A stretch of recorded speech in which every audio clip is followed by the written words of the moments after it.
নমস্কার, কলকাতা টিভিতে আপনাদের স্বাগত। আমি আশিস চট্টোপাধ্যায়। আজকে দেশের যে তিন প্রান্তে তিনটি উপনির্বাচন হচ্ছে তার খবরাখবর নিয়ে আপনাদের কাছে এসেছি। এখন বলছি মধ্যপ্রদেশের একটি কেন্দ্র, তার নাম দাতিয়া। সেই দাতিয়াতে সর্বশেষ যে খবর আসছে তাতে কংগ্রেস প্রার্থী প্রায় 10,000 ভোটে এগিয়ে গিয়েছেন। কাউন্টিং শেষ পর্যায়ে এখনো পৌঁছয়নি, এখনো 7-8 রাউন্ড কাউন্টিং বাকি আছে, কিন্তু ওখানে গণনার যে ট্রেন্ড তাতে এটা পরিষ্কার যে কংগ্রেসের জয় আটকানো যাবে না। এর আগে এই দাতিয়া কেন্দ্রে কংগ্রেসই জিতেছিল, কিন্তু কংগ্রেসের যে বিধায়ক তার বিরুদ্ধে একটি মামলা হয়, আর্থিক একটি মামলা হয়। সেই মামলায় দিল্লির একটি আদালত তাকে 3 বছরের কারাবাসের দণ্ড দেওয়ার ফলে তার বিধায়ক পদ বাতিল হয়ে যায় এবং সেই কারণেই দাতিয়াতে নির্বাচন প্রয়োজন হয়ে পড়ে। অনেকেই ধরে নিয়েছিল যেহেতু মধ্যপ্রদেশে বিজেপির সরকার এবং বিপুল গরিষ্ঠতা নিয়ে বিজেপি সেখানে সরকার চালাচ্ছে, উপনির্বাচনে সাধারণত মানুষের ভোট শাসক দলের দিকেই যায়, যেহেতু উপনির্বাচনে সরকার বদলের কোনো সম্ভাবনা নেই। সেক্ষেত্রে এবারে কংগ্রেস এই আসনটি ধরে রাখতে পারবে না।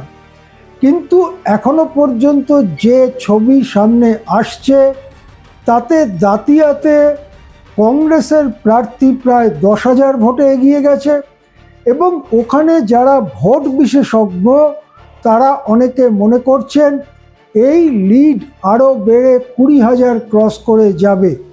সুতরাং মধ্যপ্রদেশে যেখানে কংগ্রেসের বিধায়ক জিতেছিল সাধারণ নির্বাচনে, কিন্তু তার একটি আর্থিক দুর্নীতি সংক্রান্ত মামলায় কারাবাস হয়, সেই প্রচার বিপুল পরিমাণে বিজেপি করেছে যে দুর্নীতিগ্রস্ত দল ইত্যাদি ইত্যাদি।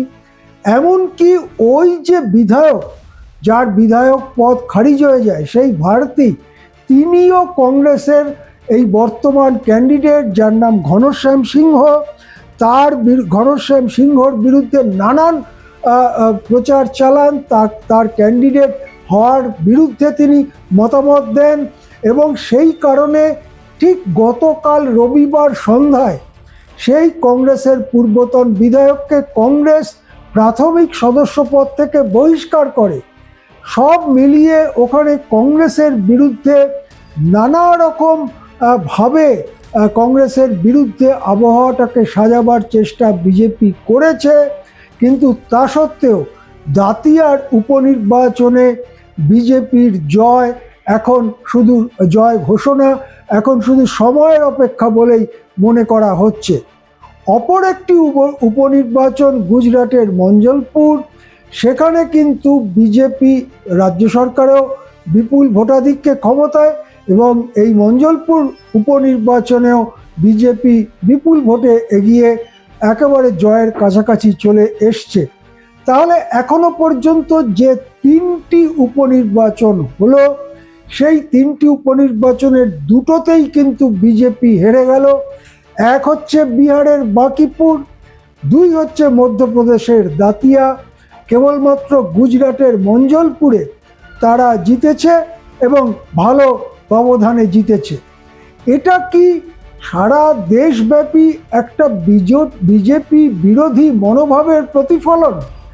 এখনই এটা সম্পর্কে মন্তব্য করবার সময় হয়নি, আরও একটু সময় যেতে দিতে হবে যাতে বিভিন্ন ভোটের প্যাটার্ন কীরকম হয়েছে, কত শতাংশ ভোট কারা দিয়েছে, মহিলাদের ভোট কত, পুরুষদের ভোট কত ইত্যাদি তথ্য আমাদের খুঁটিয়ে দেখতে হবে।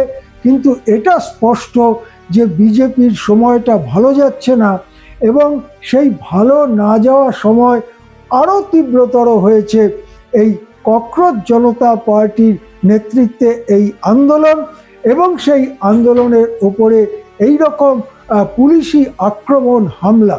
সব মিলিয়ে যে রাজনৈতিক পরিস্থিতি তৈরি হয়েছে তাতে বিজেপিকেও যে তার ঘাঁটিতে হারানো সম্ভব সেটা বাঁকিপুর দেখিয়ে দিল।